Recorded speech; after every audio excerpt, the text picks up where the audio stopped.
Vamos lá? Olá, pessoal de casa, tudo jóia? Pessoal aqui da sala. Primeiro encontro nosso aqui na turma do Reaprendizagem Jurídica. Essa foi uma ideia que eu tive, um insight, porque eu sempre percebi que os nossos alunos tinham certa dificuldade de base, problemas de base na construção do seu conhecimento, e eu espero que a essa altura do campeonato, quando já estamos partindo aí, né, para a segunda metade do Reaprendizagem, você tenha chegado à mesma conclusão que eu, que realmente não é nada de uma turma de reaprendizagem para muitos. Na verdade, Henrique, é uma turma de quê, cara? De aprendizagem. Então, reaprendizagem foi só um caô que a gente colocou para a galera entender da importância de se saber esses conceitos. Eu, quem é meu aluno aqui na sala no presencial, eu tenho certeza no online, tem vários ex-alunos meus, eu sempre bati na tecla, né, Mari? Relativa ao raciocínio jurídico, à importância da base, porque senão você erra em provas em especial, sem saber sequer por que está errando. Ah, mas essa eu tinha certeza. Por que eu errei? Ah, hein, Ana? Eu errei, eu não sei por que eu errei. Essa aqui eu garanto que o gabarito é essa. Falta de base. Falta daquelas lições de primeiro, segundo, terceiro período da faculdade, onde, vamos ser honestos, não tínhamos, que eu estou me incluindo, a maturidade necessária para a compreensão de certos temas. Eu tenho certeza que nas aulas dos professores que me antecederam nessa turma, para quem está assistindo ao vivo, para quem está aqui no presencial, o Bernardo, o Rafael Oliveira, o Gustavo, o Habib, o Chiquinho, a galera que já esteve aqui, vocês viram que eles abordaram questões de base, que às vezes você dava notícia no sentido, já ouvi falar nisso aí, mas não sei construir 3 parágrafos, se isso for perguntado numa prova discursiva. E nessa turma, eu garanto, vocês estão tendo esse conteúdo que vai ajudar vocês, não apenas na prova objetiva, mas sobremaneira em provas discursivas e também, obviamente, em provas orais, onde o couro come de maneira mais profunda. Porque aquele aluno que acha que não precisa dessa turma, está faltando para ele uma coisa na vida: humildade. Humildade. Com todo respeito, eu já assisti aqui a maior parte das aulas. A primeira semana inteira eu assisti ela ao vivo, essas aulas do Reaprendizagem. E vou falar com vocês, eu, Bruno, aprendi muita coisa na primeira semana. Revi muitos pontos. Alguns, eu confesso, não sabia. Isso porque estou concluindo meu doutorado em Direito. Isso porque dou aula há 17 anos. Isso porque fiz uma faculdade muito bem feita, concorrendo a medalha e tudo mais na época. Então, muita coisa ali eu aprendi vendo os meus colegas falarem. Então, parabéns a vocês que se inscreveram no Reaprendizagem, porque o primeiro passo para você aprender alguma coisa é humildade. E vocês tiveram essa humildade de entender o quão é importante a reconstrução da sua base jurídica, e eu tenho certeza que depois que acabarmos essa turma, vocês vão mandar e-mail para mim, vão mandar mensagens nas redes sociais dizendo, cara, eu não estou acreditando, eu estou voando agora, as coisas parecem que estão ficando mais fáceis. E essa é a nossa intenção, facilitar coisas que antes pareciam o quê? Mais complexas. E eu, chegando agora no ponto da minha aula, não vou fugir dessa linha. Primeiro, para quem foi meu aluno no Carreiras, para quem foi meu aluno no delegado, é claro que eu vou abordar alguns pontos que nós lá também trabalhamos. Então vai ser uma ótima revisão de pontos. Mas, sem dúvida alguma, eu vou trazer para vocês temas que nós não tivemos a possibilidade, a oportunidade de trabalharmos em sala de aula nas turmas regulares aqui do Supremo e que são temas que eu reputo como fundamentais para a ampliação do seu raciocínio em direito civil. Para quem está chegando agora no Supremo, nesta turma de reaprendizagem, uma coisa que eu sempre bato na tecla é a seguinte: direito civil é muito fácil. Direito civil talvez seja a matéria mais fácil do ordenamento jurídico. Não acho não, você está falando que você é professor da matéria. Não. É porque você vê civil desde a mais tenra infância. Processo. Você teve contato com processo quando na sua vida, gente? Fala a verdade. Na faculdade. Não foi não, gente? É claro que sua vida é permeada por processos, mas como disciplina, você viu isso aonde? Na faculdade. Agora, quem aqui, quando era criança, ouviu da mãe que tinha que obedecê-la? Hein, gente? Quando morreu um parente, viu o outro recebendo herança? Hein? Não? Não ouviu falar em pessoas que eram adotadas? Não ouviram falar em contratos que eram celebrados? Em propriedades que eram adquiridas? Na ocupação de bens? Quem na infância que morou com os pais de aluguel? Tudo isso é o que, gente? Direito civil. Então, o direito civil, de uma forma mais intensa ou menos intensa, ele está presente na nossa vida desde a mais tenra infância. Você é educado sob uma ótica civilista. E nós vamos entender um pouco o porquê disso hoje. E essa sua relação, espero eu, de afeto com a matéria, vá se ampliar ainda mais. Combinado? Então eu vou fazer um estudo aqui que normalmente não é feito de direito civil. Nós vamos, assim, quebrar alguns paradigmas, mas para que a gente possa reconstruir a nossa base jurídica, como é a proposta da turma do Reaprendizagem. Combinado? Então, como é que a nossa aula de hoje ela vai se dividir? Eu vou começar tratando daquela dicotomia que você viu na faculdade inteira, mas você nunca pensou para que serve e nunca trouxe algo produtivo dali. Aquela dicotomia entre público e privado. O que é direito público? O que é direito privado? Para que isso foi construído? Qual é a utilidade? Ainda é útil? Em que ponto nós estamos nessa dicotomia? Isso vai ajudar a gente a raciocinar não apenas direito civil, mas o direito como um todo. Depois eu vou trabalhar uma aula que eu tenho certeza que vocês nunca tiveram. Princípios do direito civil. Ninguém tem essa aula no Brasil. Porque quando você estuda para geral, você estuda para geral, estuda obrigações, você vai estudando o princípio de cada uma dessas disciplinas, de cada um desses ramos. Mas você não tem no direito civil como você tem numa aula de penal, sempre. Numa aula de penal tem lá o quê? Princípios do direito penal. Você vai entrar numa aula de processo penal, primeira e segunda aula do professor, o que é? Princípios do processo penal. Você vai entrar no aula de administrativo, como o Rafa fez aqui com vocês, princípios do direito administrativo. É verdade ou não é? Agora, quem aqui já teve uma aula de princípios do direito civil? Vocês vão ter hoje. Porque os princípios, como vocês viram com o Rafa, são os pilares, são as bases sobre as quais um determinado sistema jurídico vai se erguer.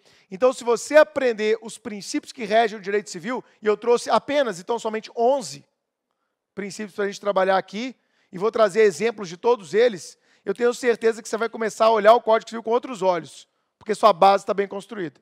E para finalizar, eu vou falar do Código Civil em si. Por que ele é do jeito que ele é? Porque vocês têm que ter intimidade com a norma. Então, por que o Código Civil está sendo ou foi construído da forma que foi e está sendo estudado atualmente da forma que ele é? Então, esse é o horizonte desse nosso primeiro encontro. Eu vou bem lento, bem devagar, ditando quando for preciso, porque a minha psicose atual é montar cadernos lindos. Eu quero que você saia daqui com um caderno que você elaborou, porque quando você está fazendo o seu caderno, a chance de na hora da prova você lembrar, ela decuplica, porque você vai lembrar de você escrevendo. Depois você vai lembrar de você lendo com as suas próprias palavras. Isso faz uma total diferença quando se está diante de quê? De um regime de estudos, como a maioria de vocês está vivendo. Combinado? Coloca na tela e vamos começar. Reaprendizagem jurídica, sejam muito bem-vindos à introdução ao direito civil. Quero que vocês coloquem esse nome na minha aula, por favor. Introdução ao direito, especialmente ao direito civil. Achei que você ia ficar trabalhando no LINDB. Não. LINDB a gente trabalha no Carreiras, em Delegado e outras turmas aí, tá? Primeiro ponto da nossa aula de hoje é esse. Pode anotar. Direito privado versus direito público.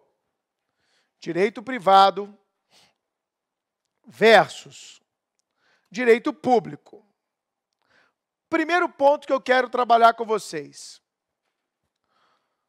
Claro que essa dicotomia, essa dualidade, ela está presente na sua cabeça desde os primeiros dias de faculdade. A ideia de um direito que é público, a ideia de um direito que é privado. Na próxima aula eu vou trabalhar com a ideia de um direito objetivo, com a ideia de um direito subjetivo. Temos do primeiro período da sua faculdade. Mas essa distinção entre direito público e direito privado, ela pode ser vista sobre diferentes critérios. Então, anote. Direito público versus direito privado, já anotaram? Distinção sob diferentes critérios. O primeiro critério, que é o mais badalado de todos. A gente pode dividir direito privado e direito público a partir do interesse que é perseguido. Repetindo, a primeira forma de distinção entre direito privado e direito público é a partir do interesse que se está perseguindo. Então, foco no interesse. Vamos lá, Amanda. No direito privado, qual é o interesse perseguido, gente? Olha para cá. É o interesse o quê? É isso aí, alguém falou. O interesse próprio. O interesse do indivíduo. Então, sob o prisma do direito privado, eu pergunto, por que você está aqui? Para atender os meus interesses. Eu quero obter conhecimento jurídico. Por isso, eu celebrei este contrato com o Supremo. Então, nós falamos em direito privado como sendo um centro protetivo dos interesses próprios, dos interesses individuais, dos interesses egoísticos. Ou seja, do interesse privado. Ao passo que no direito público, nós vamos perseguir, nós vamos buscar, obviamente, o interesse que não é de um, o interesse que é de todos, o interesse que é da coletividade. Dentro daquela lógica muito trabalhada no direito administrativo da supremacia desse interesse público, lembram disso? E também da indisponibilidade dos interesses públicos. Então, o interesse perseguido, o interesse privado, o interesse egoístico e o interesse da coletividade é sempre o critério mais trabalhado, mas não é o único. Segundo, a natureza dos sujeitos. Enquanto no direito privado nós vamos trabalhar na tutela dos interesses particulares, dos interesses que dizem respeito àquele indivíduo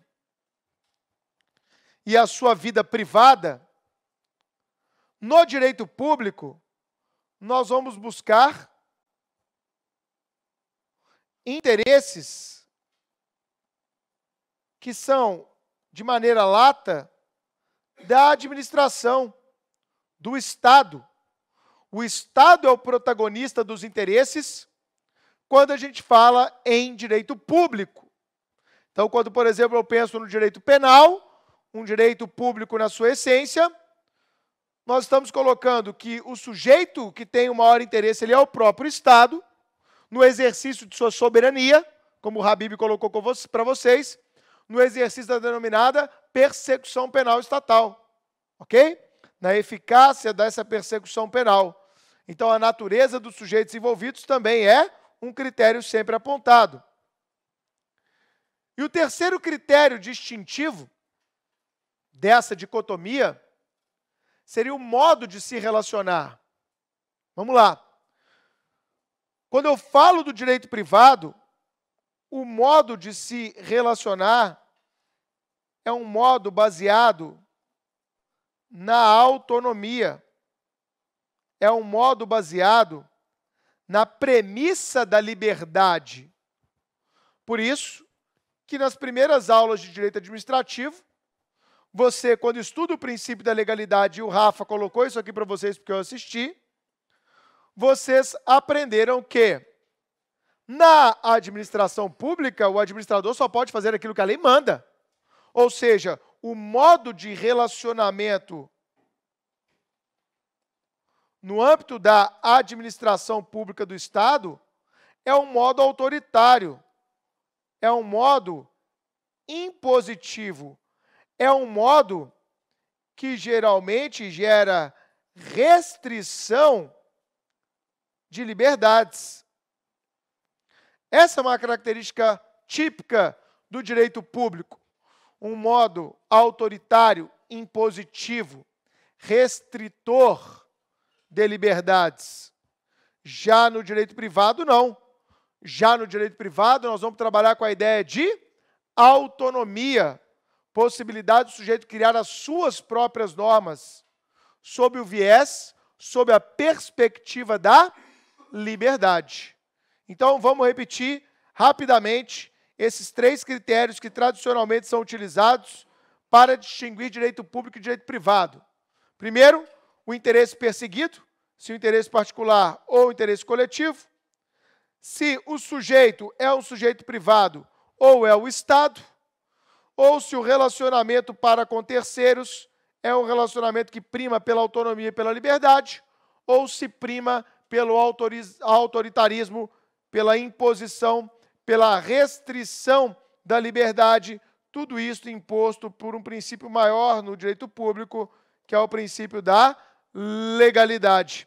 Então, enquanto aqui vigora o princípio da liberdade, no direito público vai vigorar o princípio da legalidade. Como contrapontos, como eu disse, vocês aprendem isso na primeira aula de direito administrativo, quando o professor fala que a administração pública só pode fazer aquilo que a lei manda e o particular pode fazer tudo aquilo que a lei não proíbe. Para o que você está fazendo e olha para cá, porque já chegou um momento de raciocínio jurídico com essa parte que parece boba da matéria. Como professor de civil já há muito tempo, eu observo claramente que o raciocínio de direito público acaba sendo prevalente em questões que são de direito privado. Então, olha para cá. A primeira desconstrução, que nós vamos fazer várias. A primeira, Ariage, desconstrução que eu quero fazer com vocês a respeito dessa dicotomia é a seguinte. Não traga os seus raciocínios de direito público para a aula de direito privado. Foi claro? Eu vou dar um exemplo onde os alunos erram porque aplicam raciocínio de direito público no direito privado. Eu não estou falando se é certo ou errado, não. Eu estou falando que isso é uma realidade. Eu verifico isso nas minhas aulas ao longo dos anos. Eu pergunto uma coisa que é claramente direito privado, a galera responde sob a ótica do direito público. Quer ver? Vamos lá. O negócio jurídico, ele tem forma prescrita em lei ou não? Olá, tudo bem? Negócio jurídico, instituto típico do direito privado, né? Contrato, testamento, casamento. Ele tem forma prescrita em lei ou não? Hein, gente? Via de regra, não. Essa é a resposta de direito privado, baseada em quê? Coloca na tela. Em? Vai. Autonomia e liberdade. O que os alunos falam? Sim, tem forma sim. Não, filho, não tem. Aqui não é direito público. Se for direito público, eu teria o quê? Uma forma impositiva. Tem que ser desse jeito, tá? Por quê? Porque eu estou mandando a sua lei calar a boca. O direito privado, ele não parte desta lógica de raciocínio. Então, quando alguém te perguntar qual é a forma exigida para os negócios jurídicos, qual tem que ser a sua resposta? Livre. Quem foi meu aluno já viu eu falando isso em sala. Foi ou não, Henricão? Eu ou não, Alessandro? Não falei isso em sala? Os negócios jurídicos têm forma livre. Mas, às vezes, pelos interesses envolvidos, a lei vai virar e falar, olha, eu sei que vocês têm liberdade de definir a forma que vocês quiserem para os negócios em geral. Mas aqui, vocês me desculpem, eu vou impor uma forma. Aqui eu vou prescrever a forma que eu entendo como sendo a mais adequada para preservar segurança jurídica, interesses de terceiros, e não apenas o interesse de vocês dois que estão envolvidos. Tá bom, gente? Tá bom, então me dá um exemplo. Casamento. Casamento. Eu posso celebrar um casamento, estou falando casamento enquanto instituto jurídico, com a minha avó, celebrando. Ah, minha avó fala palavras muito sábias da família, ela é uma matriarca de respeito, e ela vai celebrar meu casamento. Eu posso isso ou não? Não, o que você vai falar? Não, existe uma formalidade. Não pode. Isso não pode ser feito. Né? Se eu vou celebrar uma compra e venda que envolva imóveis de valor superior a 30 salários mínimos, o que o código fala? Não, compra e venda de valor superior a esse valor, compra e venda de valor superior a 30 salários mínimos, eu vou exigir aqui que seja obedecida a forma pública. Forma pública. Então, vejam, excepcionalmente, vou dar um pitaco aqui no direito privado. Eu vou dizer que a liberdade aqui está o quê? Mais restrita. Perfeito?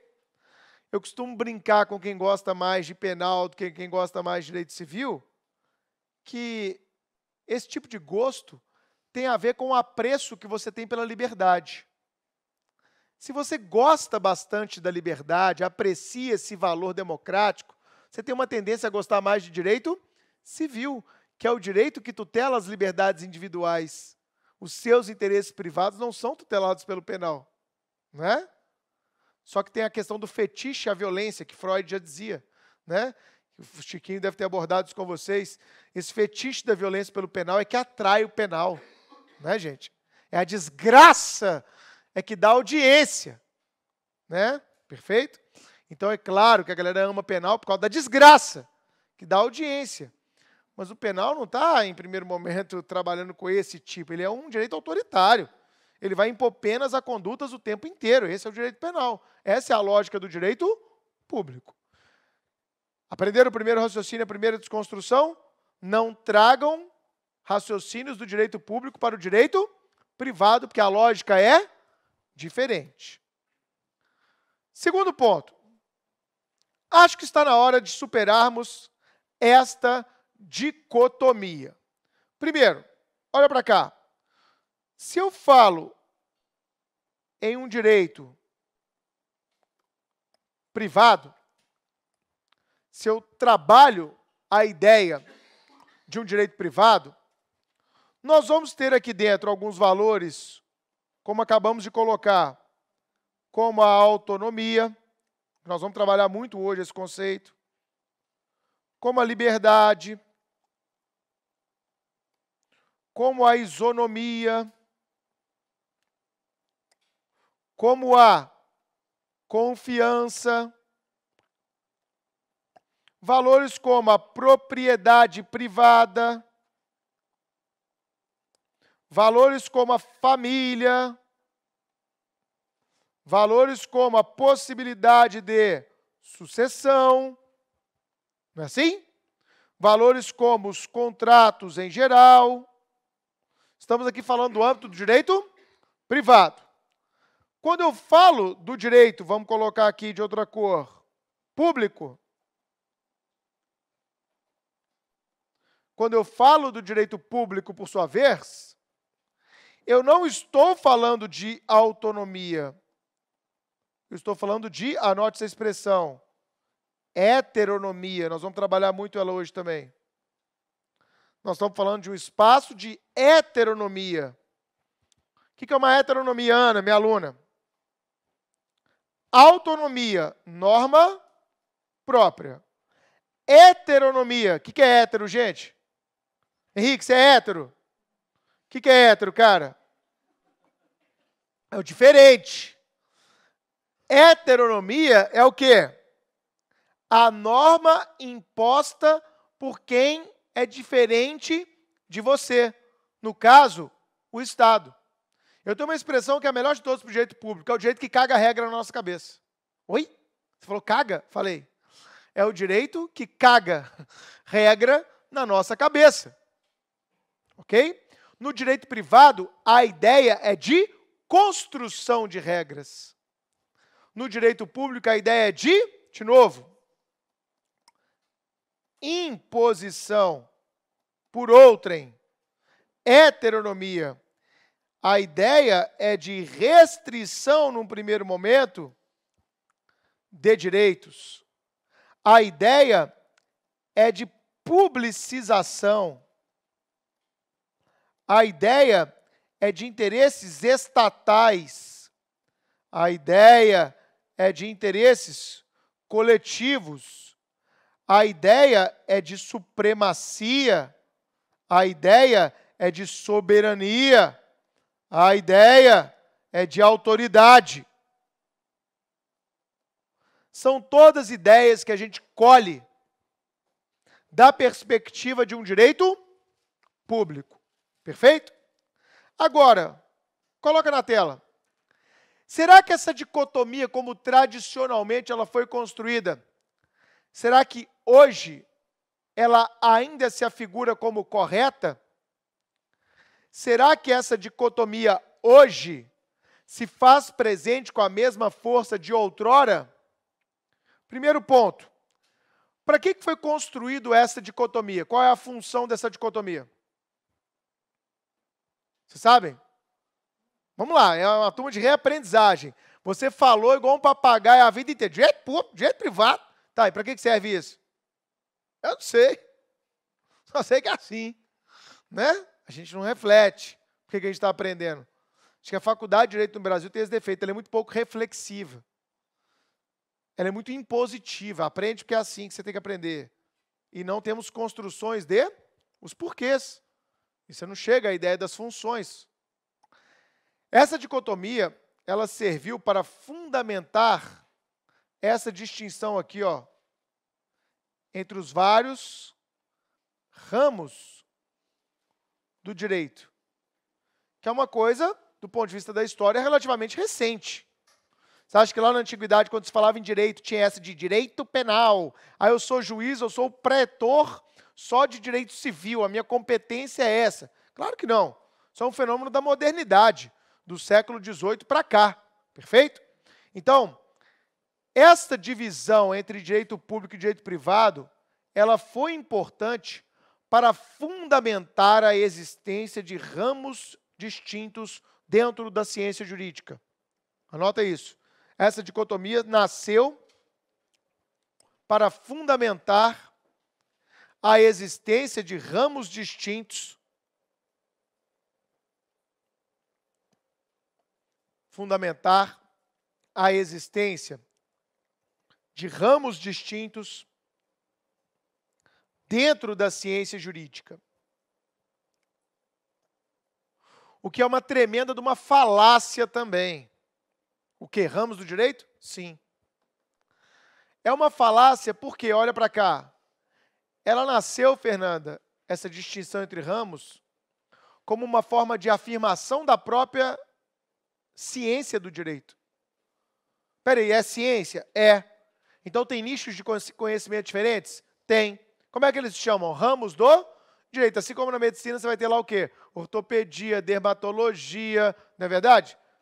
Pediatria e etc. Não é assim na ciência médica? Aí no direito civil nós temos o quê? O direito civil, desculpa, no direito como um todo, uma necessidade de afirmação do direito de construção de regras próprias. Mas a primeira divisão do direito que aconteceu foi a divisão entre quê, gente? Entre público e privado. E depois dessa distinção, foram nascendo o quê?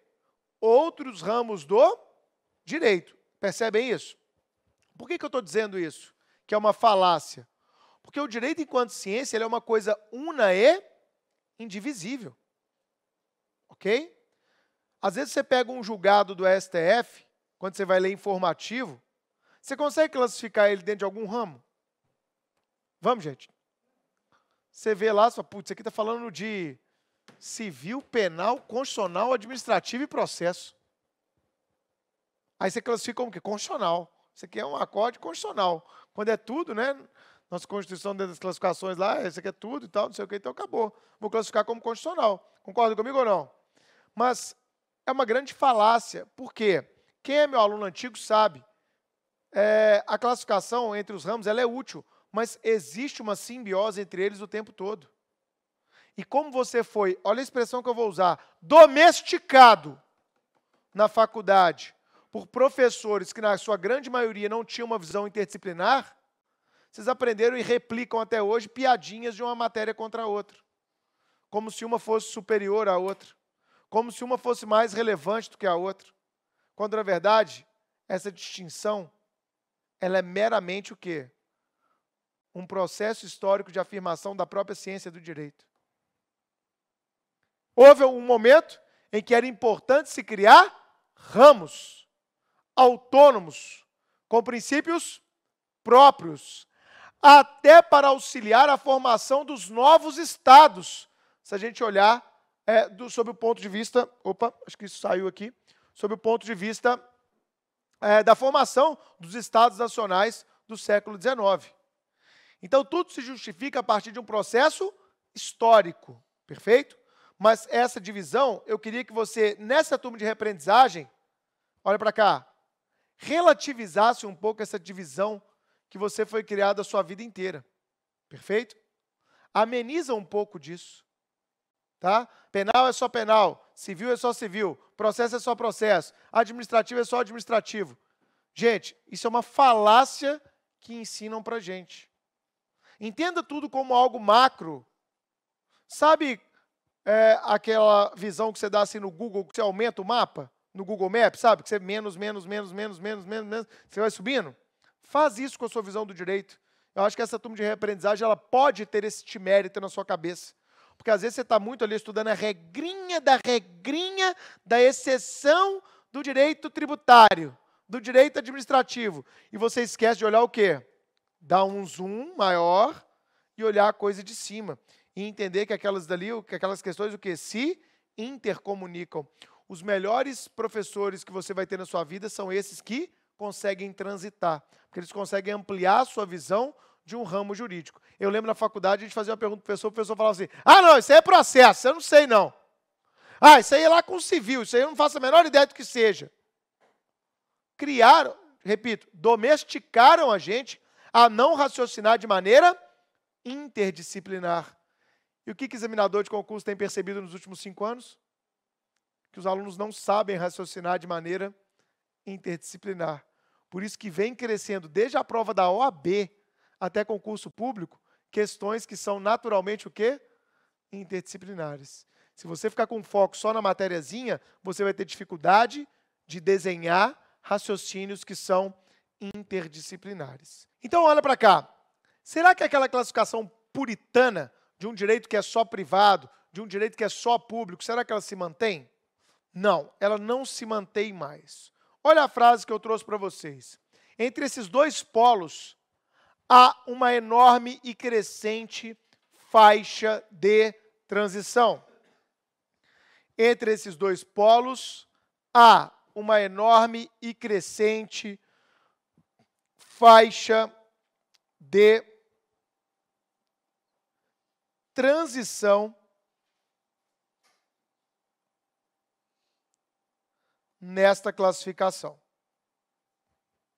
Eu não vou dizer se ela está certa ou errada, eu vou deixar isso para daqui a pouco, mas vamos entender essa faixa de transição. Olha para cá, o direito de família hoje, quando você vai estudar ele com a Reivane aqui no Supremo, você acha que ele é um direito público ou privado? Requisitos para o casamento, impedimentos matrimoniais, deveres conjugais, deveres do alimentante. Você está escolhendo alguma coisa ali ou só está, de novo a expressão, cagando regra na sua cabeça? Hein, gente? Você tem um espaço de liberdade? Claro, me dá um espaço de liberdade no casamento. Não casar. Né? Outro espaço de liberdade. Definir o regime de bens. Não é verdade? Perfeito. Mas hoje, mais do que nunca, gente, o direito de família, e vou colocar aqui também, o direito das sucessões, eles não se qualificam mais como um direito privado na sua essência. Ele é um privado publicizado. Concordam comigo? Ele é um privado com excesso de dirigismo estatal. Dirigismo no sentido de intervencionismo estatal o tempo todo. O que vocês acham da regra da legítima? Vamos, gente, vamos pensar um pouco. O que vocês acham da regra da legítima? Eu construo um baita do patrimônio a vida inteira, né? E um acidente de percurso eu tive uma filha. Tentei manter contato, tentei dar carinho, ela sempre nem aí para mim. A vida inteira. Eu fiquei doente 5 anos, ela não apareceu nem para me visitar. E foi a única filha que eu tive. Ela vai ser o quê? Minha única herdeira. E se eu quiser fazer um testamento, eu só posso dispor de metade. Por quê? Porque um dia eu coloquei alguém no mundo. E por que ela adquiriu o patrimônio? Porque você colocou ela no mundo. Assim, faz sentido ser da forma como é hoje em dia? Será que esse tipo de intervencionismo estatal faz sentido ser como ele é? Em alguns estados do mundo afora, já se entendeu que não tem que ter limite algum para a legítima. Testa o que quiser testar. Se morrer sem testamento, aí a gente vai ter regras sobre a sucessão. Mas se a pessoa quis ter a sua liberdade, a sua autonomia respeitada, excelente. Olha o liberalismo aí no campo do direito. Perfeito? Então, família e sucessões é um exemplo. Quando você estuda Código de Consumidor, aquilo ali é direito público ou privado? Direito público ou privado? Direito do consumidor, gente? Privado? Público? Está aqui, né, gente? Obviamente, também nessa faixa de transição. Quando você estuda direito do trabalho, direito do trabalho está onde, gente? Agora está voltando, né? Ele estava quase público, estão voltando ele agora um pouco para ser direito o quê? Privado. Vamos limitar um pouco essa tutela exagerada do trabalhador aí. Perfeito? Quem está estudando aí para a prova de procurador do município, me conta, direito urbanístico. O que é aquilo dali, gente? Hein, pessoal? Direito urbanístico é público ou privado? Está impondo limitação na sua propriedade o tempo todo. Ele é público ou você tem um espaço de liberdade? Ele está também nessa zona de transição. Projeto do Moro. Olha o que eu estou trazendo para vocês aí, gente. Projeto anticrime, que a gente até critica no nosso podcast, é anticrime. Todo projeto é anticrime, pô. Tem projeto pró-crime, não. Né? Não, se bem que teve aquela lei do Temer, né, que autorizava a repatriação de dinheiro que você tinha mandado para fora sem qualquer justificativa. Aquilo dele é projeto pró-crime. É para a galera dele, né, gente? Ele legislou em causa própria ali. Então, olha só. O Moro, o projeto anticrime do Moro, ele está jogando o processo penal numa área de transição ou não está? Plea bargain. Aquela ideia de um processo penal negociado, onde você vai poder negociar entre o órgão acusador e a defesa qual vai ser a melhor alternativa, vai levar para o juiz só homologar ou não, como já acontece hoje no âmbito da colaboração premiada. Quando a Polícia Federal aqui de Minas foi fazer a primeira colaboração premiada, no caso era eu mesmo, fiz a primeira aqui de Minas, a galera depois todo pegou meu modelo, porque como professor de contratos, eu fiz um puta do contrato. Quê? Professor de contratos, fez a primeira colaboração premiada depois da lei de 2013. Eu tinha uma mulher lá que queria entregar uma organização criminosa inteira ligada ao tráfico de drogas e eu fui negociar com ela as condições para que ela pudesse fazer isso. Então, prometo não representar pela sua preventiva. Claramente o quê, gente? Uma solução negociada para se alcançar uma persecução penal mais efetiva. Perfeito? Hoje, quando a gente fala, e o Rafa trouxe isso para vocês, lá do artigo 26 da LINDB, o que o 26 da LINDB traz, gente? Aquele compromisso que o particular pode travar com a administração pública, evitando dúvidas a respeito de interpretações normativas. Não é verdade? Aquele tipo de solução negociada trazida pela LINDB é direito público ou privado, gente? Você fazer um compromisso de ajustamento de conduta lá com a administração pública. É um termo que claramente intermediário. A 90, 99, gente, quando trazia a transação penal, desde 95, transação penal, ela tem que ser aceita ou ela pode ser aceita?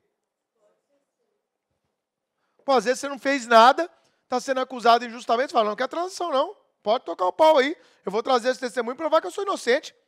Só que você viu muitas vezes promotores despreparados e juízes despreparados querendo enfiar a transação goela abaixo. Às vezes você era advogado, estava com o cliente, não, doutor, peraí, ele vai, aceita a transação que é melhor para ele, é melhor, caramba, ele é inocente, pode tocar o pau aí, vamos para as provas. Vamos produzir prova aqui de que ele é inocente. Por quê? Eu não quero, amanhã ele faz uma merda de verdade, aí ele não vai ter direito mais a essa transação, então vamos deixar ele limpinho, sem nenhuma transação. Não é um modelo negociado de plea bargain lá de trás, da década de 90? Eu poderia ficar aqui a noite inteira trazendo para vocês, hoje, ou ramos ou institutos que são um misto de quê? De direito privado e de direito público. Então eu pergunto para vocês, essa dicotomia entre público e privado, ela ainda existe? Existe. Com a força que existia anteriormente? Não. Então anote. Em que pese ainda ser correto em que pese ainda ser correto se utilizar as expressões direito público e privado, direito privado e público,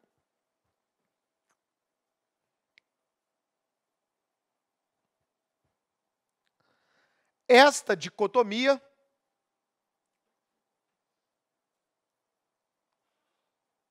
vem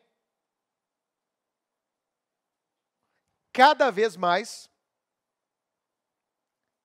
perdendo seu sentido originário, vem cada vez mais perdendo o seu sentido originário, em virtude de ramos institutos, regras que se apropriam a um só tempo,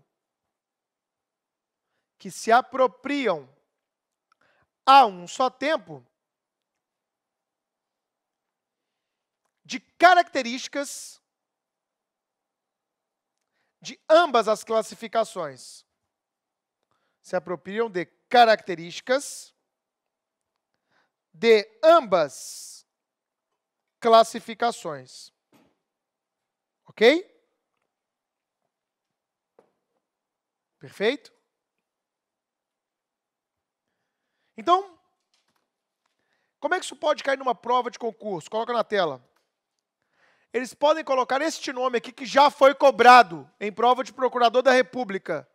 No que consiste a publicização do direito privado. Anota essa expressão aí, Amanda. Publicização do direito privado.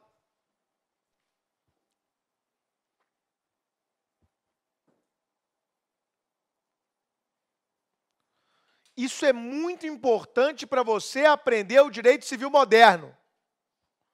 Olha para cá, eu vou largar minha caneta, você vai largar a sua, eu vou explicar e depois eu vou ditar. Pode ser assim?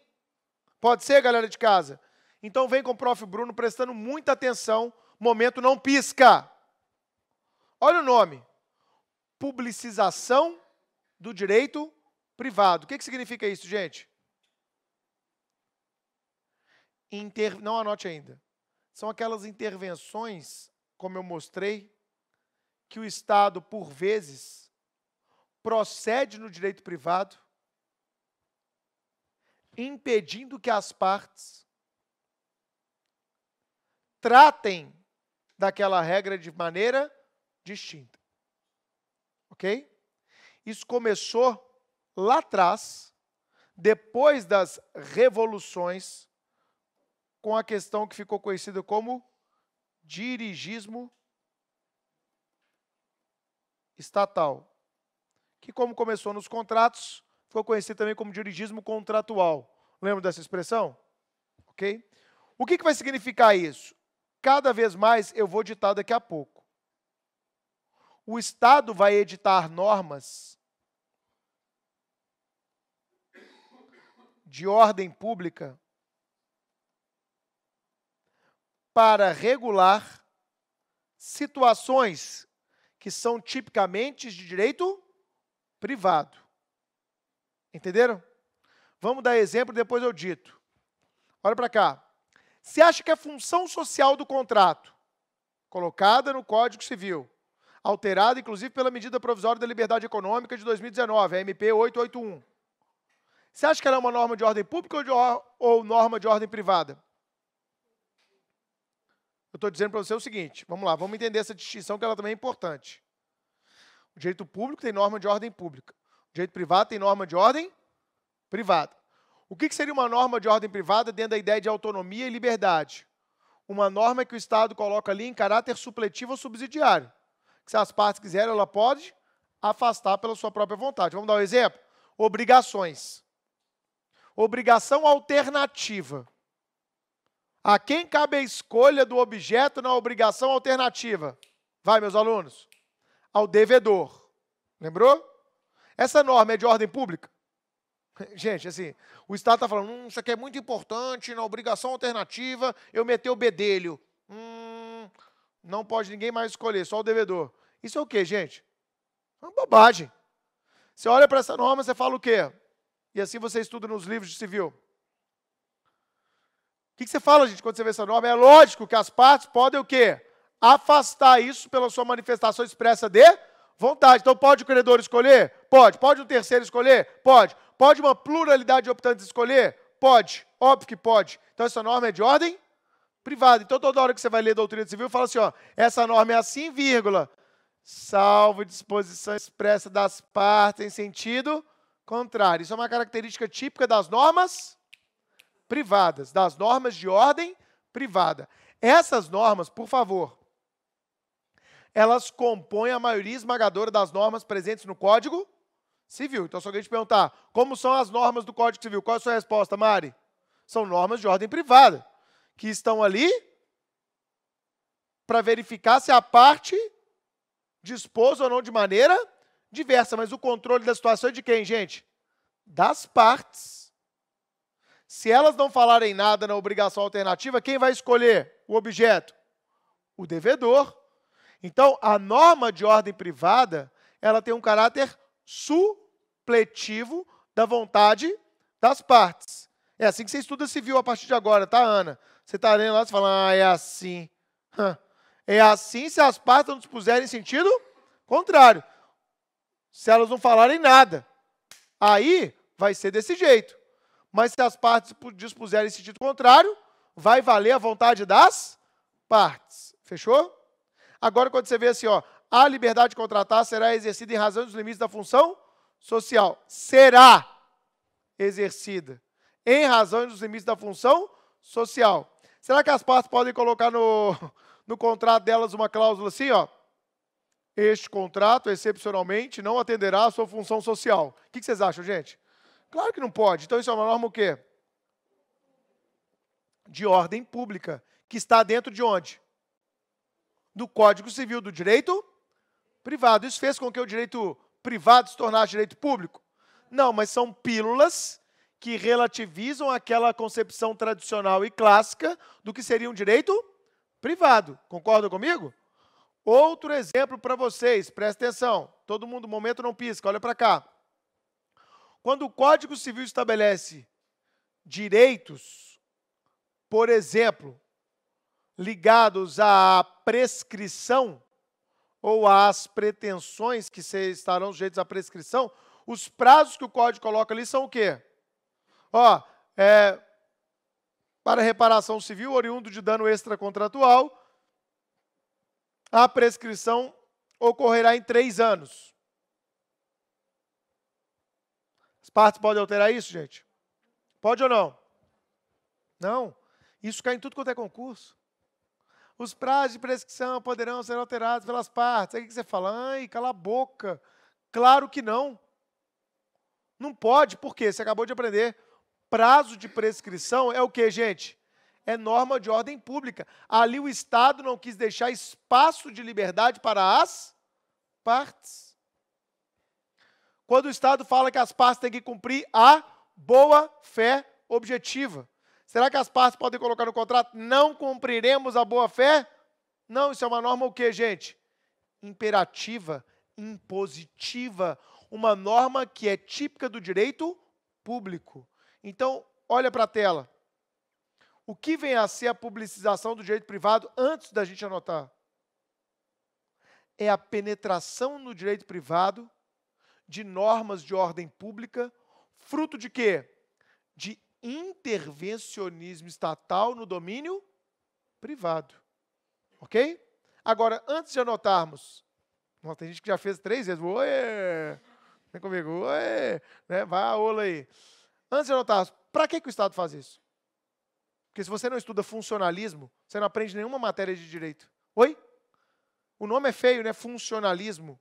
Você estuda isso muito em penal. Ah, o funcionalismo penal, está analisando quais são as funções do direito penal. Funcionalismo está em tudo, não é só no penal, não. Tá?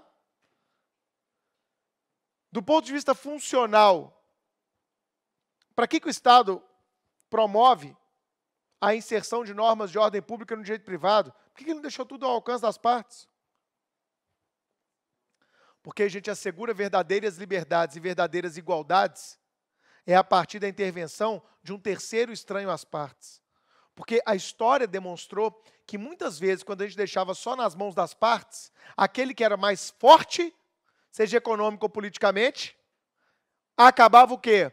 Oprimindo quem era mais fraco. Então, a intervenção do Estado vem como o quê? Como um instrumento de garantia de liberdade e igualdade. Então, é para isso que a gente tem várias normas de ordem pública dentro do nosso Código Civil, fenômeno chamado de publicização do direito privado. Ficou claro? Isso pode ser cobrado em prova, tá joia? Então, agora sim, vamos anotar, pode ir, agora é verdade. Vamos lá. A publicização do direito privado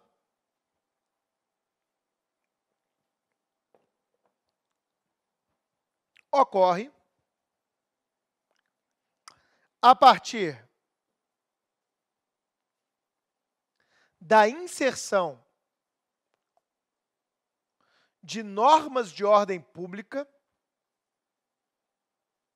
inserção de normas de ordem pública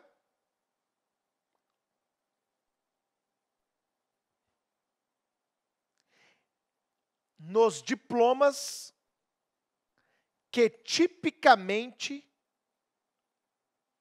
ostentam a qualidade de direito privado. Que tipicamente ostentam a qualidade de direito privado. Ponto. Este dirigismo estatal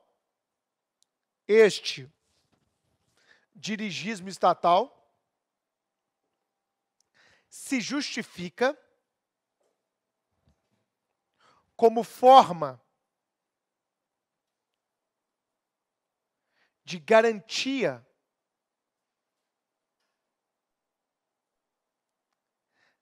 de exercício das liberdades entre os privados,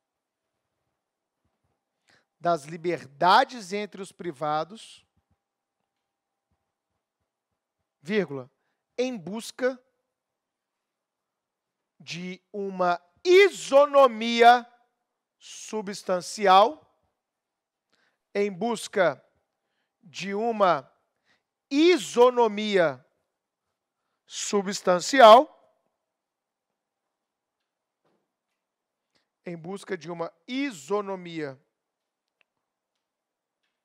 substancial, vírgula, preservando-se desta forma,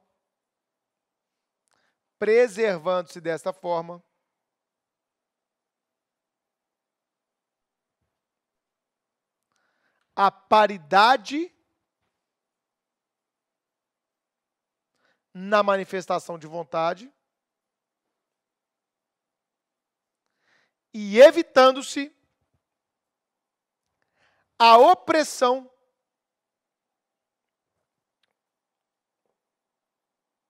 pelo mais forte. E evitando-se a opressão pelo mais forte. Perfeito? Todo mundo entendeu? Então coloca aí exemplos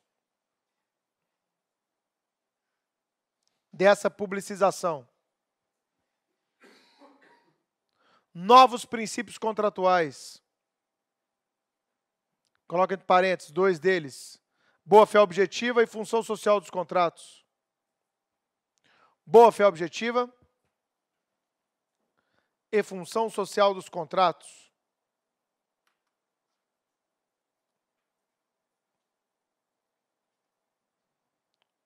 Outro exemplo. A vedação ao abuso do direito. A vedação ao abuso do direito.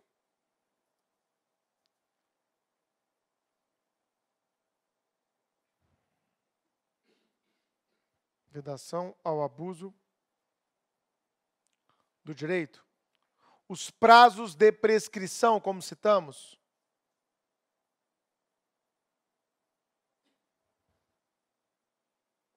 E etc. Ok?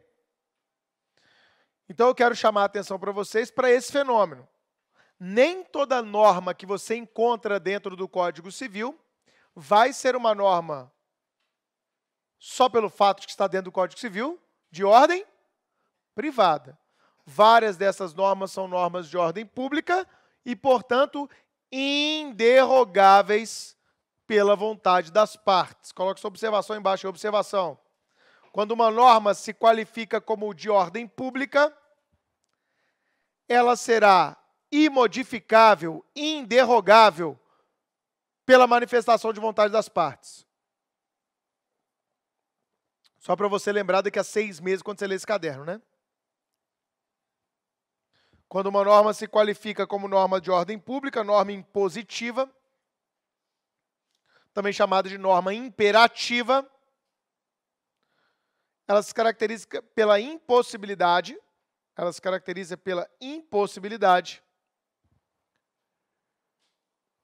de sua relativização, de seu afastamento por força da vontade das partes.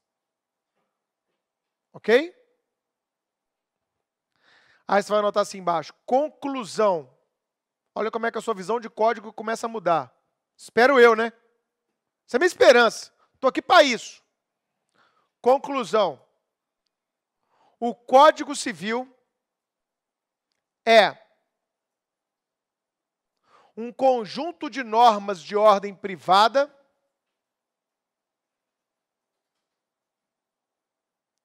com temperos de normas de ordem pública. Agora entendi. O Código Civil é um conjunto de normas de ordem privada com temperos de normas de ordem pública. Perfeito? As primeiras disponíveis, as segundas indisponíveis. As primeiras dispositivas, as segundas imperativas. Fechado? Só que tem um outro fenômeno também. Qual é? Coloca na tela. Privatização do direito público. Já escutaram essa expressão? Ah, é o Paulo Guedes que quer privatizar tudo. Não, não é isso não, vai, calma. Isso é privatização de empresa estatal, é outra coisa. Tá? Bom, é só fazer o movimento inverso. É só fazer o movimento inverso. Olha para cá. No âmbito do direito público, cada vez mais estão crescendo as hipóteses nas quais nós temos regras que eram tipicamente do direito privado, invadindo o direito público como forma de quê? Como forma de quê, gente? De implementar princípios da administração pública, como, por exemplo, o princípio que o Rafa trabalhou com vocês, da eficiência. A história nos mostrou que a iniciativa privada costuma ser mais o quê? Eficiente do que o poder público. A gente está falando aí, brincando em privatização, né, de empresa estatal. Pô, quem frequenta aeroporto igual eu sei só de chegar no aeroporto se ele é administrado pela Infraero ou se ele é administrado por alguma empresa privada. Eu não preciso nem olhar. Eu chego no aeroporto, já bato o olho assim, isso aqui é certeza que é Infraero, irmão. Né? Isso aqui, ó, já privatizou. São dois mundos que não se comunicam. Parece aeroporto de primeiro mundo e aeroporto do interior, do interior, do interior. Né? A Infraero e a iniciativa privada. É impressionante. Eu que vou o Brasil inteiro, toda hora eu chego no aeroporto, é nítido, é visível a qualidade dos aeroportos que já estão nas mãos da iniciativa privada desde a época do governo Dilma. Então, se provou ao longo do tempo que o privado tem uma tendência, na maior parte dos casos, de ser mais efetivo do que o público. Então, não é um movimento só no Brasil. O Rafa deve ter falado isso. É um movimento que está acontecendo no mundo inteiro. A administração pública, cada vez mais, busca institutos do direito privado para quê? Para satisfazer os seus interesses enquanto administração. Concordam comigo? Então, na aula da Flavinha, para quem é nosso aluno aqui do regular, do Carreiras, ou mesmo na aula do Rafa, ele pode ter comentado, me dá um exemplo aí de quando é que a administração atua como um verdadeiro privado. Eu não sei nenhum, não. Não, ela não vai ser um privado puro. Lógico que ela não vai ser um privado puro. Porque ela não está gerindo o interesse dela, ela está gerindo o interesse da coletividade. Mas ela pode ter ali rompantes, em que ela vai trazer uma característica típica do quê? Da iniciativa privada. Consórcio público-privado. Parceria público-privado. Regime de PPP, gente, que tem dado tão certo em vários segmentos no Brasil. Vamos fazer aqui um regime de concessão sobre PPP. Nós estamos trazendo elementos de contratos que são típicos do direito privado para gerir a própria administração pública. Você está chamando o particular para colaborar com a administração pública na consecução dos fins que a lei lhe impôs. Então o poder público olha esse tanto de estrada que tem no Brasil e fala, é impossível, já se mostrou. Absolutamente impossível o quê? O Estado brasileiro ter recurso, ter estrutura, ter gente, ter maquinário para fazer manutenção, conservação e ampliação de estradas pelo Brasil inteiro. Vamos botar isso na mão de quem? Gente, vamos lá, dos concessionários, dos privados. Então nós temos vários exemplos em que isso ocorre. Tá bom? Então vamos anotar. Na privatização, vem comigo aqui, ó. Na privatização do direito público,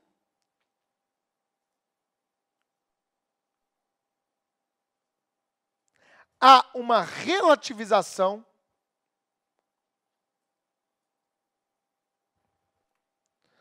da tradicional. Há uma relativização da tradicional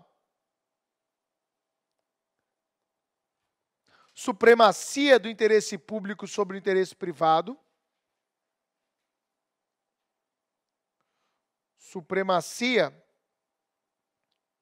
do interesse público sobre o interesse privado, permitindo que institutos tipicamente privados,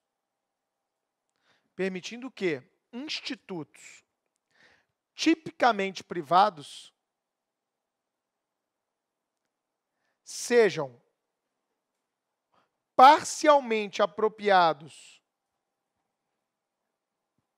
pela administração pública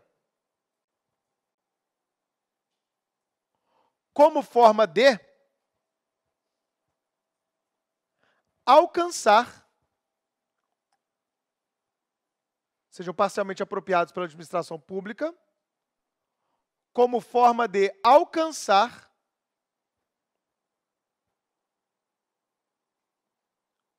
os fins que lhes são impostos pela lei. Alcançar os fins que lhes são impostos pela lei. Ok? Então, vamos dar 3 exemplos aí, entre parênteses. Primeiro exemplo. Parceria público-privada. O nome já ajuda, né? Erra essa na prova e se mata, né? Parceria público-privada. Uma coisa que está muito em voga é mediação no âmbito da administração pública, né? Mediação e conciliação no âmbito da administração pública. Para quem não lembra, existe um contrato de transação, está no Código Civil 840 a 852. 851. Né? Que é o contrato de transação, muitas vezes.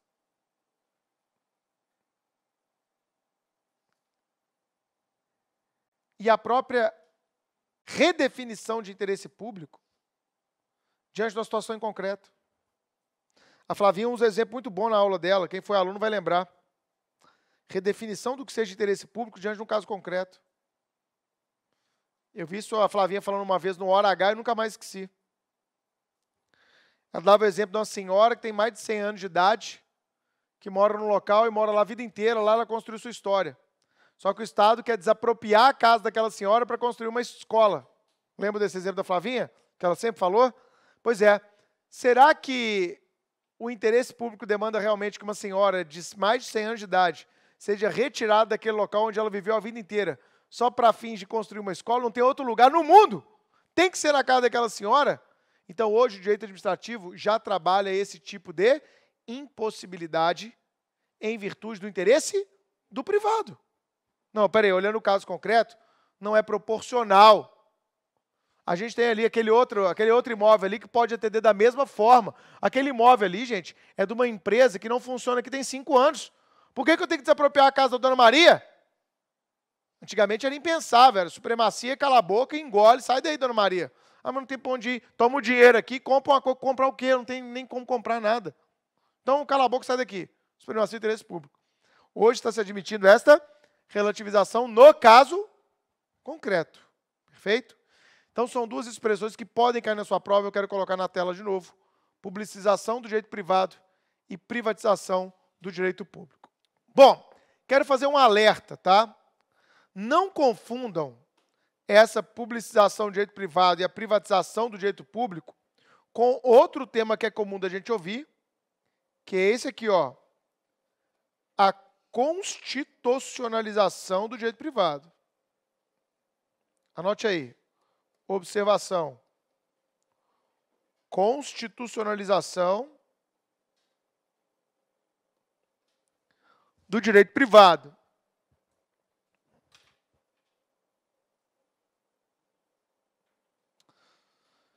Vamos prestar atenção, porque isso não é publicização. São expressões com significado distinto, ok?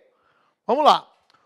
A constitucionalização do direito privado, para você entender em rápidas linhas, para a gente poder andar, ela vai ter 3 vértices. Quais são os vértices da constitucionalização do direito privado? Primeiro, coloca aí na tela. Incorporação pela Constituição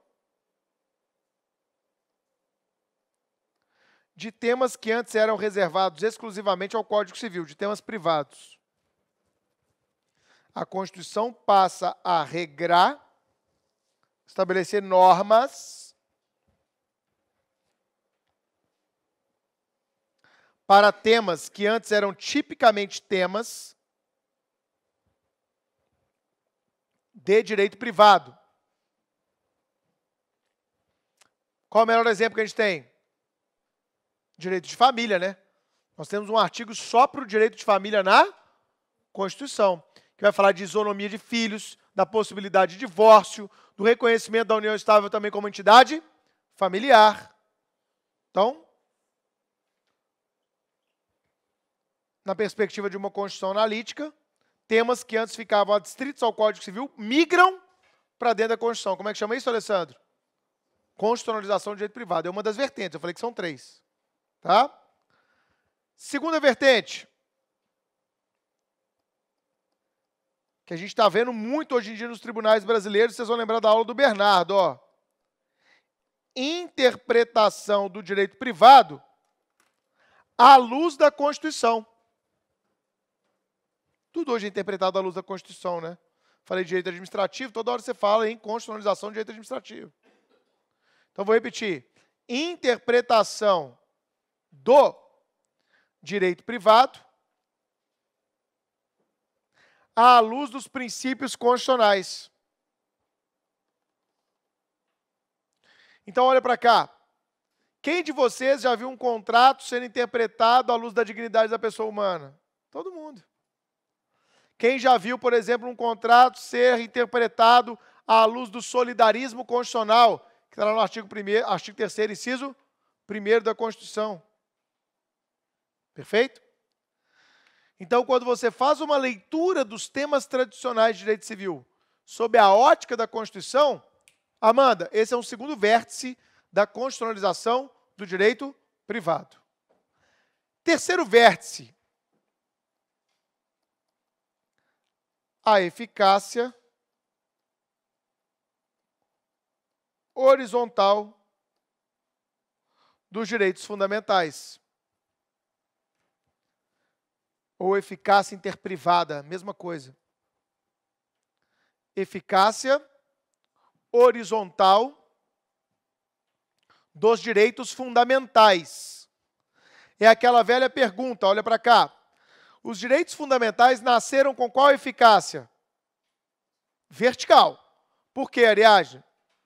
Porque eles nasceram para regulamentar uma relação específica, uma relação de poder, de potestade, como freio ao exercício desse poder, na relação existente entre Estado e o cidadão que o integra, não é isso? Então, foi uma contrapartida que se deu para o cidadão. Dentro da teoria do contrato social, cada um de nós abre mão de parcela de nossa liberdade em prol da construção de algo maior chamado de Estado. Em contrapartida, o que acontece? O Estado vai fazer o quê, gente? O Estado vai nos garantir que ele não violará aqueles direitos fundamentais que na época ficaram conhecidos como direitos fundamentais de primeira dimensão. Ok? Já na década de 50, na Alemanha, começou a se perguntar: será que esses direitos fundamentais que protegem o cidadão na relação dele com o Estado podem ser também aplicados na relação entre dois particulares? Entenderam isso? Pode ou não, gente, no Brasil? No Brasil, há eficácia horizontal dos direitos fundamentais, sim ou não? Há. Há eficácia horizontal dos direitos fundamentais, sim, senhores. O leading case disso no STF é o RE 201/819, tá? Recurso extraordinário, lá no STF, 201/819.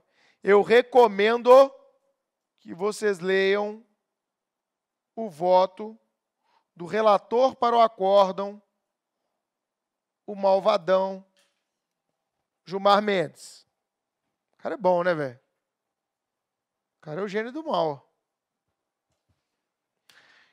Então, o Gilmar deu uma aula em 62 laudas, e esse julgado é de 2005. Já leu ele? Obrigatório. Ele deu uma aula, tá? Sobre a eficácia horizontal dos direitos fundamentais, passando pela Alemanha e pela Europa como um todo, pelos Estados Unidos com a ideia das class actions e pelo Brasil, abordando se a nossa eficácia horizontal ela é mediata, ou seja, mediada pela lei, ou se ela é uma eficácia imediata que decorre da Constituição. Para casa, ler o voto do Gilmar é uma aula no RE 201/819. Você já deve ter lido isso aqui em livro, porque foi uma ação o quê?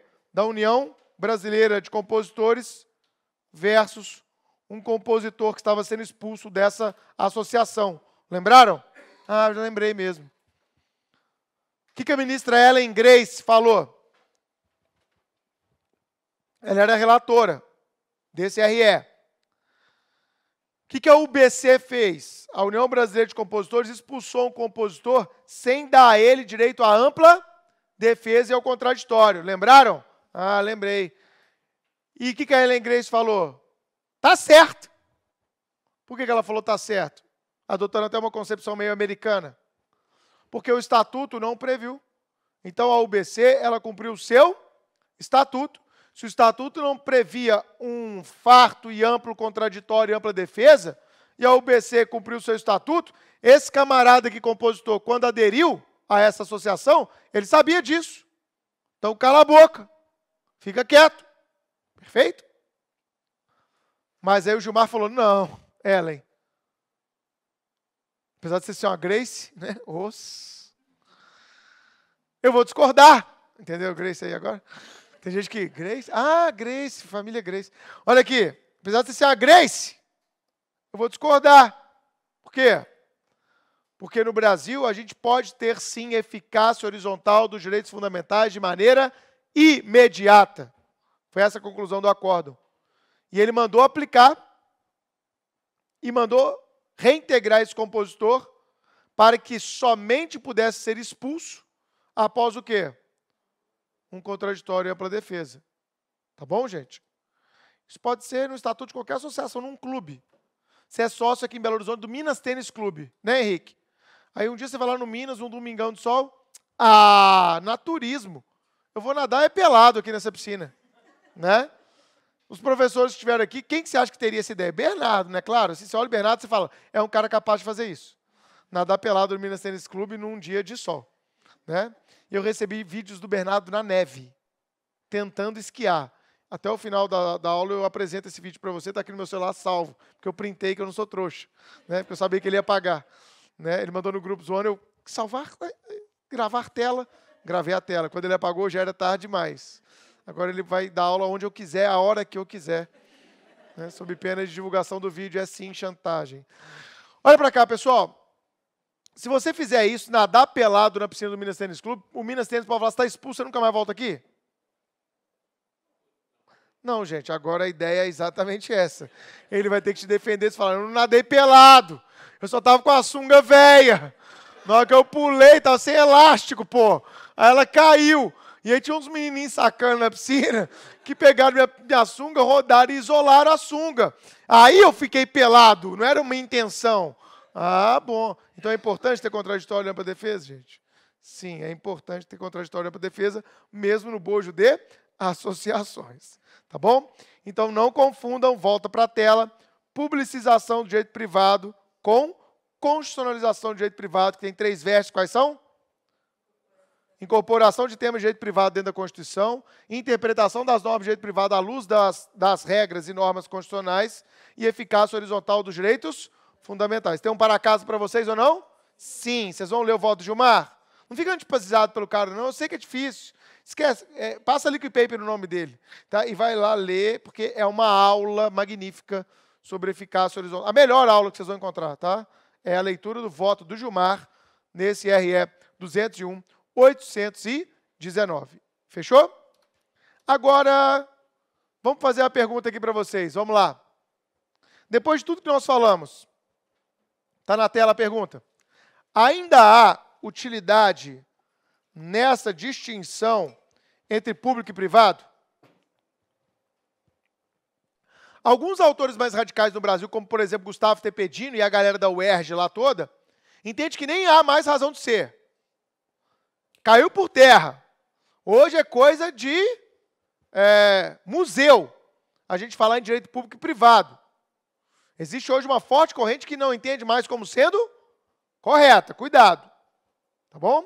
Quem for fazer concurso, prova aberta aí no Rio de Janeiro, tem uma galera do Rio que está nos assistindo aí, muito aluno nosso do Rio. Cuidado, porque aí no Rio a UERJ domina o direito civil em larga escala e a galera da UERJ entende, em sua grande maioria, que caiu por terra essa ideia de direito público e privado por tudo que nós falamos até agora, tá ok? Mas se a gente conseguir pensar de maneira utilitarista, a gente pode chegar a essa conclusão aqui, ó. Olha lá. Com o viés tradicional que procurava classificar os ramos do direito a partir de público e privado, não mais. Essa distinção não é mais útil. Então, para que ela pode ser útil, Mário? Olha a sugestão que eu trago. Para a definição do regime jurídico aplicável a uma hipótese que não é abstrata, é uma hipótese o quê? Concreta. Como critério o quê? Hermenêutico. Lembra dos critérios hermenêuticos da primeira aula do Bernardo? Ainda pode haver o quê? Utilidade nessa distinção. Eu vou dar um exemplo aqui para vocês, tá bom? Vamos lá, todo mundo comigo? Deixa na tela, pode deixar na tela. A galera em casa está anotando, senão eles nos matam. Para que pode ser útil essa divisão ainda? Para classificar ramo do direito é uma bobagem. Ai, penal é do público, civil é do privado. Blá, blá, blá. Para isso aí eu concordo com a galera da UERJ, não faz mais qualquer sentido. Mas e se for para a definição do regime jurídico aplicável numa hipótese concreta, como um critério hermenêutico, aí sim eu acho que pode ser útil. E eu vou dar exemplo disso para vocês, porque a nossa aula agora passa a ser uma aula de hermenêutica. Ok? Vem comigo aqui. Vou fazer uma pergunta para vocês. A compra, olha para cá e presta atenção, de um carro de luxo, como uma Mercedes, ela deve a ela ser aplicado o regime de direito privado ou o regime de direito público?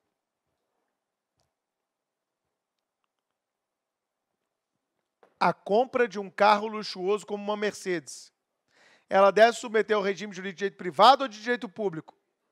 Ah, quem já entendeu a explicação está respondendo o quê? Depende da situação em concreto. A Polícia Federal, órgão no qual eu trabalho, já há 16 anos, já adquiriu algumas Mercedes ao longo da sua história. Para delegado andar? Infelizmente não. Não foi esse o caso. Mas eu não sei se você sabe, a Polícia Federal tem a atribuição, prevista em lei, de fazer o quê? De fazer mais do que o candidato à presidência. O candidato à presidência também, né? Mas fazer o quê? A segurança de dignitários que venham ao Brasil em missões diplomáticas. Então vai vir para cá um presidente de uma grande nação mundial. Sabe botar ele no Uno? Entra no Uno aí. Ou no Fiat Ideia, que foi o Fiat que o Papa Francisco andou. Se o Papa Francisco andou, por que você não vai andar? Não, porque tem que ser blindado. E ele disse, não. Então, peraí, uma contratação desse carro, ele vai seguir regime de direito privado ou público? Obviamente vai seguir regime de direito público. Pode ter dispensa de licitação? Pode ou não? Pode, dependendo do caso concreto, é a resposta. Não descuidem do caso concreto. Melhor aluno você vai ser em direito, quanto mais você se debruçar sobre hipóteses concretas. Só que a gente foi ensinado a vida inteira a pensar matematicamente. E quando você vem para as ciências humanas, você toma na cabeça. Porque essa bipolaridade, tudo ou nada, sim ou não, certo ou errado, isso não cabe no direito. Vamos refundar isso aqui na sua cabeça na turma de reaprendizagem. Então, a gente sempre está em busca de respostas que nos dão segurança. Ah, a contratação desse carro é regime público. Não, peraí, é privado. Por que não sapecar um... Depende da situação em concreto. Então, se for essa contratação pela Polícia Federal, pode ser um regime de direito o quê? Público, puramente público. Ou até licitando. Eu quero um carro com essas características. Os fabricantes interessados em nos vender que apresentem propostas. Não é verdade? Já aconteceu também.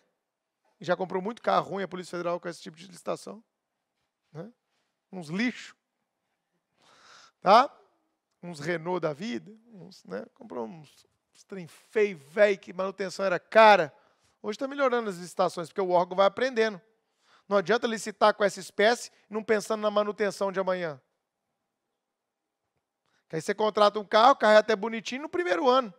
Porque um ano com o carro da polícia já vira um lixo. Aí vai a manutenção. Ah, para trocar esse negócio aqui é R$1.000. Quê? Ferrou. Então tem que pensar no todo. Agora, vamos supor que eu, Bruno, tenho uma coleção de carros de luxo. Quero comprar mais um. Qual é o regime jurídico aplicável? Olhando de fora, é a compra de um carro de luxo. Se você não entrar no caso concreto, você não vai saber se o regime vai ser mais público ou o regime mais privado. Então, o regime tem que ser mais o quê? Se eu estou comprando para minha coleção, gente, já tem 50 carros. Privado, não é verdade? Agora, vamos supor que o Alessandro está fazendo a construção de uma empresa, ele está empreendendo, e ele vai comprar carro de luxo, não é isso? Só que você está comprando o seu primeiro carro, porque a sua ideia é montar uma empresa. Mas o seu primeiro carro você andar de Uber, né? Começa pequeno, né, cara? E você vai comprar um carro para você dirigir como Uber. Essa discussão ainda não chegou, tá? Vai chegar. Esse cara que compra o Uber como insumo da sua produção, você vai aplicar para ele o regime de direito público ou de direito privado? Hein? Vamos voltar aqui? Onde está o direito do consumidor? Hã? Ele está na área de transição. Então, a depender da situação, eu aplico um regime mais intervencionista de direito público, protegendo o Alessandro, que poderia ser considerado, mitigando-se a teoria finalista do conceito de consumidor, como um consumidor. A depender da situação, se ele já tem 10 carros e já tem uma empresa, eu vou aplicar mais o regime de direito privado. Então, vai depender do caso concreto. Eu falei o mesmo exemplo. Compra de um carro de luxo. Dependendo do caso concreto, o regime vai ser direito público. Ou o regime pode ser direito privado. Ou o regime pode ser um regime misto, onde a gente junta, onde a gente se situa nessa faixa de transição. Então, a pergunta de novo. Ainda há utilidade dessa distinção? Sim, como critério hermenêutico, mas sempre baseado no caso concreto. Não venham com a resposta fechada. Venha com a mente aberta. É assim que você vai ser um bom hermeneuta, como você aprendeu lá do Hermes na aula do Bernardo. Tá joia? Perfeito? Então, com isso, eu fecho essa primeira parte com essa distinção entre público e privado.